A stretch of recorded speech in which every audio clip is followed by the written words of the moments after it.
우리가 창세기 25장에서 아브라함이 죽기 전에 갑자기 후처 그드라를 통해서 6명의 아들을 낳는 장면을 보았어요. 아니, 웬 갑자기 아브라함이 죽기 전에 후처를 놓고 아들을 6명이나 낳는단 말인가? 우리는 그 장면을 통해서 성경이 시간 순서대로 쓰여진 것이 아니며 또 성경은 어떤 목적을 가지고 기술되어 있는데, 이 아브라함의 후처 그두라는 교회 공동체를 상징하고 있으며, 아브라함의 후처 그두라가 낳은 6명의 아들은 이방 족속들, 어떤 사람들이요? 교회 공동체를 통해서 구원받게 될 이방 백성들을 상징한다고 말씀드렸어요. 그리스도의 신부된 교회 공동체, 그 교회 공동체는 이제 이방으로 나아가서 저 이방 백성들을 하나님의 사람들로, 구원받은 천국 백성들로 구원해낼 것임을 이렇게 설명하고 있는 것이지요. 자, 이것이 창세기 25장의 전반부의 이야기예요. 그러면서 오늘 이제 아브라함의 이야기는 끝나고요, 이제 그 아들 이삭의 이야기가 등장을 하기 시작해요. 자, 오늘 이 이삭의 이야기는요, 이제 그러니까 하나님의 교회 공동체, 하나님 신부된 교회 공동체가 이제 이방 백성들을, 이방 족속들을 구원해낼 터인데, 그럼 하나님께서 쓰시게 될 이 교회 공동체의 모습은 어떤 모습일 것인가? 이 이야기를 하고 있어요. 그러니까 여러분, 이 이삭의 두 아들 야곱과 에서가 태어나는 장면을 통해서 오늘 우리가 하나님이 쓰실 교회 공동체의 모습을 여기서 발견 한번 해보자고요. 자, 한번 19절 보세요. 자,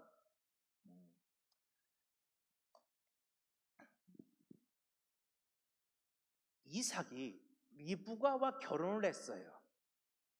그런데 이삭이 리브가와 결혼했을 때 나이가 몇 살이에요? 40살이었어요. 근데 리브가가 임신을 못해요. 몇 년 동안? 보세요. 이삭을 몇 살에 낳았대요? 60살. 그러니까 몇 년 동안 아이를 못 낳은 거예요? 20년 동안 아이를 낳지 못했어요. 아이가 없어서 이삭이 하나님 앞에 기도하였을 때 하나님께서 태의 문을 열어주셔서 드디어 20년 만에 리브가가 임신을 하고 우리가 아는 야곱과 에서를 낳게 된 것이죠. 여러분, 먼저 이 이야기부터 좀 한번 해보려고 그래요. 제가 얼마 예전에 한번 했던 적이 있는데요. 자, 성경을 보면요, 여러분 어때요? 성경을 보면 아이를 낳지 못하는 불임 이야기가 많이 등장을 해요. 그런데 여러분, 어떤 사람들이 아이를 낳지 못하나요? 자, 우리 한번 비교를 해볼까요? 아브라함에게 사라가 있었고 하갈이라는 두 아내가 있었어요. 하갈은 아브라함과 동침하자마자 즉각 임신을 해서 이스마엘을 낳아요. 그런데 아브라함의 아내 사라는 아이를 낳지 못해요. 100세가 되도록 아이를 낳지 못해요. 그러다가 하나님의 은혜로 이삭을 낳게 되었죠. 아브라함의 아내 그두라도 마찬가지예요. 아브라함과 동침을 했는데 6명의 아들을 금방 낳았어요. 하갈이나 그두라에게는 아들을 낳는 것이 아무런 문제가 되지 않았어요. 그런데 유독 사라에게만 문제가 있었어요. 자, 오늘 본문의 이삭도 마찬가지예요. 이삭이 결혼했는데 20년 동안 아이가 생기지 않았어요. 아이가 없어서 이삭이 기도했을 때 하나님께서 그때서야 리브가의 태를 열어주셨어요. 자, 야곱에게는 두 명의 아내가 있었어요. 실질적으로는 그들의 아내와 더불어 두 명의 첩도 있었기 때문에 네 명의 아내가 있었는데, 아무튼 중요한 아내들 레아와 라헬이 있었죠. 자, 야곱이 레아와 결혼했을 때 레아는 너무 쉽게 아이를 낳아요. 그런데 라헬은 아이가 생기지 않아요. 심지어 레아와 라헬의 몸종이었던 비라와 실바에게도 하나님은 태를 열어주셔서 이 비라와 실바도 금방 아이를 낳아요. 그런데 유독 라헬만 아이를 낳지 못해요. 라헬이 그것 때문에 얼마나 속이 상하고 힘들었는지, 라헬이 그것 때문에 얼마나 막 어려웠는지 야곱에게 죽겠다고 말해요. 내게 자식을 낳게 해주세요. 그렇지 않으면 내가 죽겠습니다. 여러분, 근데 야곱이 무슨 자식을 어떻게 낳게 해줘요? 그래서 야곱이 라에게 말해요. 아니, 이건 하나님이 하시는 일이지 내가 어떻게 해? 지금 야곱이 이렇게 말할 정도로 라헬은 심각했어요. 하나님은 라헬에게 태임을 열어주지 않았고, 그래서 라헬은 아이를 낳지 못했어요. 그러다가 하나님께서 드디어 라헬을 불쌍히 여기시고 이제 그에게 아들을 하나 주셨어요. 그 아들이 누구예요? 요셉이죠. 자, 우리 요즘 새벽에 엘가나 집안에 있는 사무엘서 얘기를 하고 있잖아요. 엘가나 집안에서도 똑같은 일이 벌어지죠. 엘가나에게 한나와 브닌나라는 두 아내가 있는데, 브닌나는 아들을 너무너무 잘 낳는데 한나에게는 아들이 없어요. 성경에 계속 이런 일이 벌어져요. 그런데 여러분, 여기서 중요한 거, 그렇게 아이를 낳지 못하다가 드디어 사라가 아들을 낳아요. 그 아들이 누구예요? 이삭이에요. 그렇게 리브가가 아들을 낳지 못하다가 그때 리브가가 아들을 낳아요. 에서도 있지만 그때 누굴 낳아요? 야곱을 낳아요. 그렇게 야곱이 그렇게 라헬과 아들을 낳지 못하다가 라헬이 드디어 아들을 낳아요. 그게 누구예요? 요셉이에요. 또 하나 베냐민을 낳죠. 아무튼 요셉을 낳아요. 그렇게 한나가 아들을 낳지 못하다가 드디어 아들을 낳아요. 누굴 낳아요? 사무엘. 여러분, 왜 성경은 계속해서 아들을 낳지 못하는 여인들에 대해서 이야기를 하는 걸까요? 그리고 왜 그들이 나중에 아들을 낳게 되는데, 근데요, 그 여인들이 낳은 아들들이 결국에는 언약의 계승자가 되어줘요. 그 아들들이 아브라함의 가문을 이어지고 그 아들들이 하나님의 언약을 계승하는 그 씨를 가진 그 아들들이 된단 말이에요.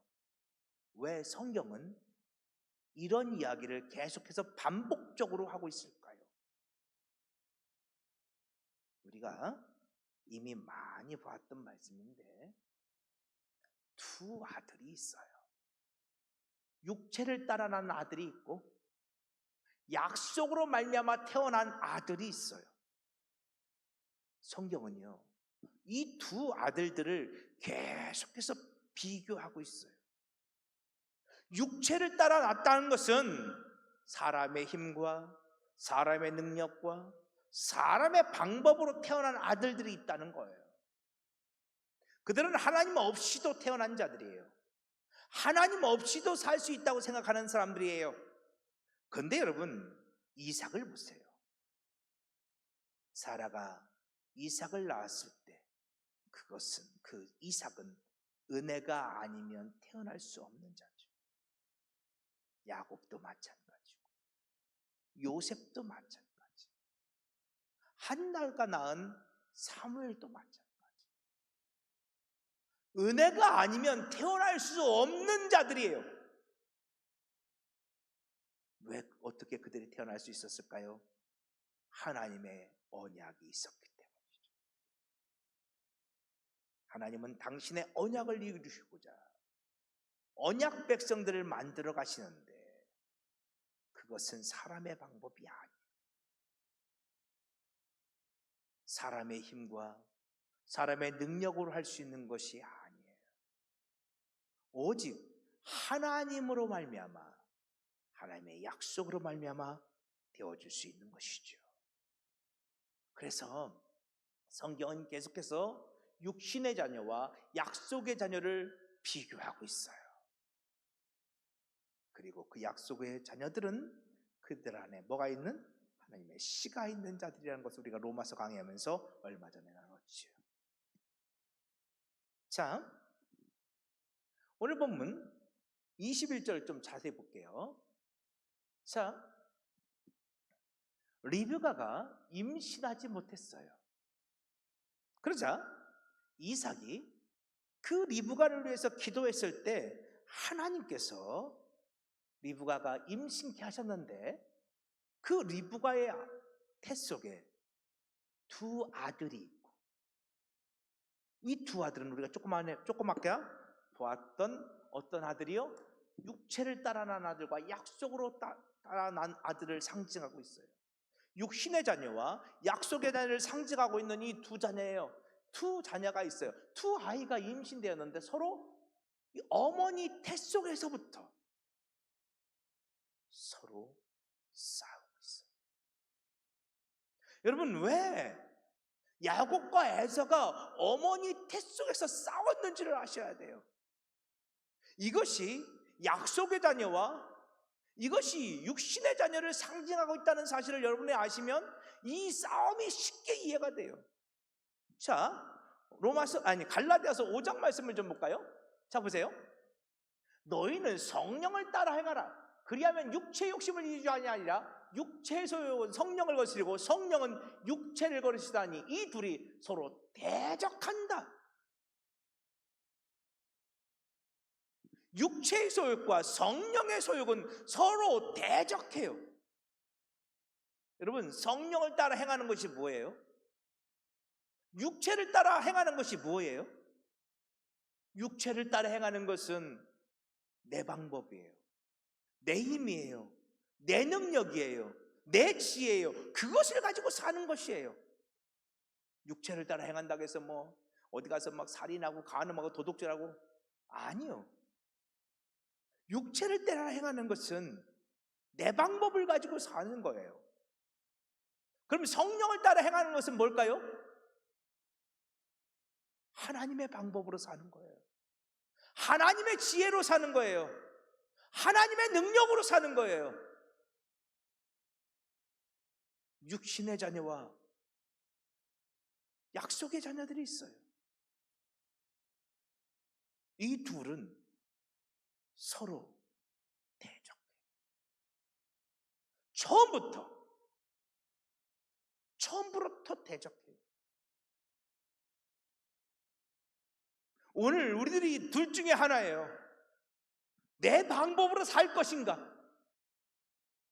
하나님의 은혜로 살 것인가? 예수 없이도 잘 살 수 있다고 생각하는 사람들이 있어요. 제가 새벽 예배 때 몇 번 말씀드렸는데, 오늘 많은 사람들이 신앙의 목표가 기도하지 않고도 사는 것이 될 때가 참 많은 것 같아요. 제가 목회를 하다 보니까 많은 성도들의 신앙의 목표가 기도하지 않고도 살 수 있는 것이 되는 경우들이 많더라고요.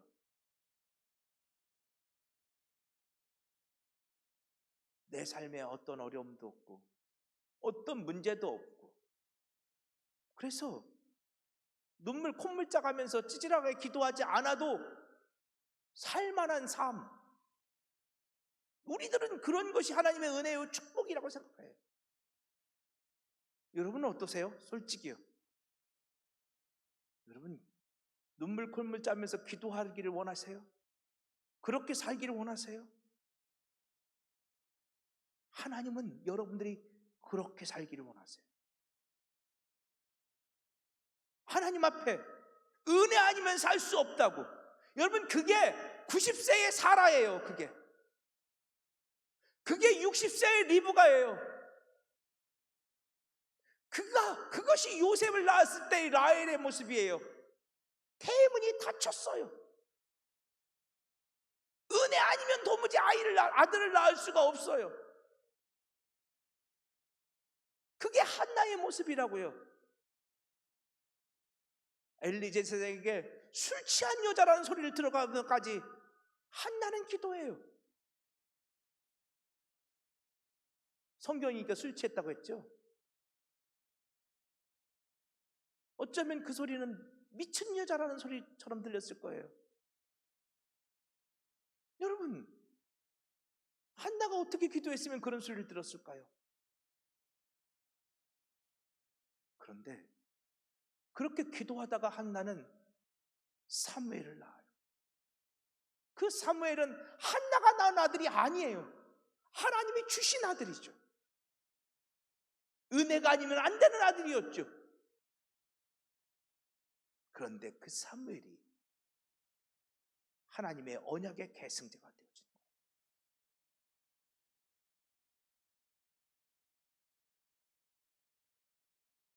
여러분, 성경에서 왜 불임 이야기가 계속해서 나오고 있는지, 그리고 이 이삭의 이야기 가운데서 왜 이삭의 두 아들 야곱과 에서가 복중에서부터 싸우고 있는지를 우리가 고민해야 돼요.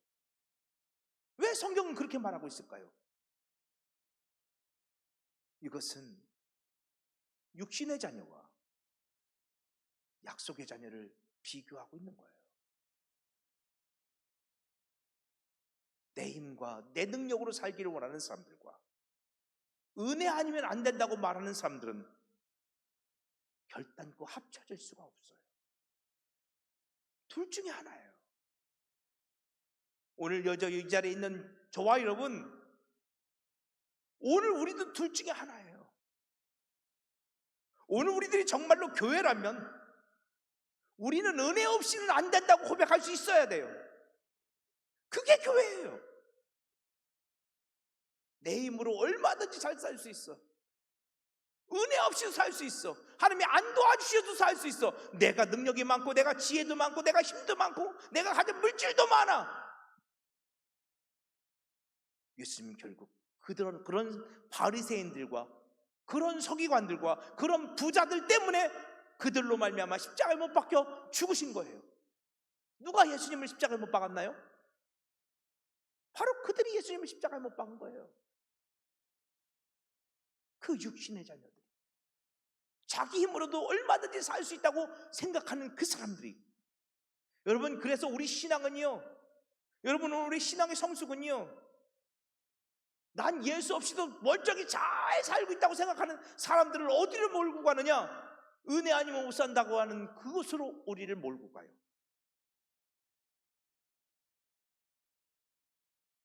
잘 생각해 보세요. 우리는 은혜 없이면 안 됩니다. 내가 삶이 너무너무 힘들어서 내가 빨리 회복되어서 빨리 치료받아서 나는 이제 내 힘으로 얼마든지 잘 살아야지. 우리는 이렇게 생각하는데 그건 착각이에요. 내 힘으로 얼마든지 잘 살고 있다고 하는 사람들을 은혜 아니면 안 되는 사람으로 성경은 우리를 그렇게 몰고 간다고요. 그 대표적인 사람이 사도 바울이잖아요. 사도 바울은 여러분 예수 없이도 얼마든지 잘 살 수 있다고 믿었던 사람이에요. 율법에 의로 흠이 없다고 고백했던 사람이에요. 나는 바리새인 중에 바리새인이고 베냐민 지파고 히브리인 중에 히브리인이라고 말했던 사람이에요. 사도 바울에게 예수 없어도 얼마든지 잘 살 수 있는 자신감이 있었어요. 그런데 사도 바울이 예수님을 만나고 뭐라고 말하나요? 나는 죽었습니다. 나는 날마다 죽습니다. 은혜 아니면 안 됩니다.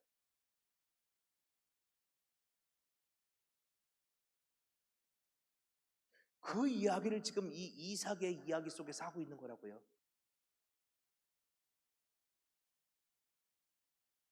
야곱과 에서는 싸울 수밖에 없어요. 왜요? 그들이 육신의 자녀와 약속의 자녀를 예표하고 있기 때문에 그래요. 그들은 지금 싸워요. 그들은 서로 대적해요. 그런데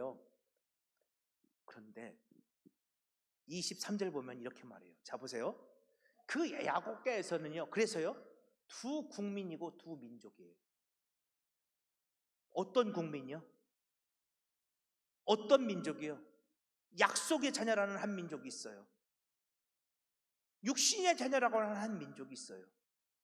이 두 국민, 두 민족을 대표하는 거예요. 야곱가에서는. 그런데요. 놀랍게도 이족 속이 저족 속도 강하고 큰 자가 어린 자를 섬기리라. 큰 자는 에서죠. 육신의 자녀죠. 그런데 그 육신의 자녀가 그 약속의 자녀를 섬기게 될 거예요. 이 이야기를 하는 거예요. 여러분 오해하지 마세요. 우리가 예수 잘 믿으면 내가 높아져서 저 세상 사람들이 우리를 섬겨준다는 얘기가 아니에요. 그런 얘기가 아니라 큰 자가 육신의 자녀들이 약속의 자녀들을 섬기게 될 거예요. 이 이야기가 야곱과 예서의 이야기인데 이야기를 조금 더 하면 시간이 많이 갈 것 같아서 요거의 이야기는 다음 주에 이어서 할게요.